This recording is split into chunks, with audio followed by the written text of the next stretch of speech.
Let's go. Kera habayeho umugabo ahagurukana n'umwana we barongoye indogobe yabo bajya kuyigurisha. Mu nzira bagenda baca ku bakobwa bavomaga, babaha urw'amenyo. Bati mbega bano bagabo, indogobe ibari imbere iridegembya, banze kuyijyaho ngo ibaheke. Nyamugabo abyumvise agira umuhungu we arayimuriza iramuheka. Bisunitse baca ku bakambwe bicaye ku nzira. Umukambwe umwe aravuga ati dore iryavuzwe riratashye. Nta musore ucyubaha umukambwe. Reka nawe umusore yihekewe n'indogobe. Naho ingirwa se arahata inzira ibirenge. Nyamugabo aritaye mu gutwi, umwana ayimuhubuzaho ayicaraho barashogoshera.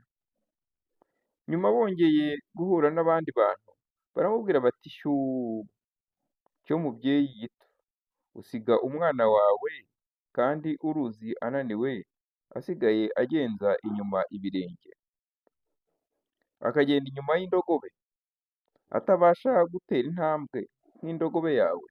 Nyamugabo ntiyumvise atyo, yuriza umuhungu we amwicaza inyuma ye ku ndogobe. Bagiye gusingira umusozi baganagaho, bahura n'umuntu arababaza ati ese iyi ndogobe ni iyanyu? Bati ni iyacu. Nawe ati njye nagira ngo ni inyibano, irapfuye rero ntigishobora kubaheka mwembi, ahasigaye ni aho kuyiheka ari mwebwe. Nyamugabo ati reka tugerageze. Bayiboha amaboko n'amaguru, bayita ku maboko baraheka.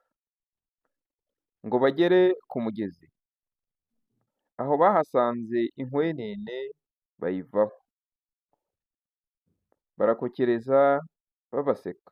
Indogobe uko yakumvise urusaku ishya ubwoba, irashya imigeri, ihubuka ku maboko no mu mugezi ngo dumburi, imira nkeri irahwera. Nyamugabo n'umuhungu we basubira imuhira bimiza imoso, bagenda babwirana bati twishinze ibyo abantu bavuga, none indogobe yacu turayihombye. Twabaye ba bwenge buke.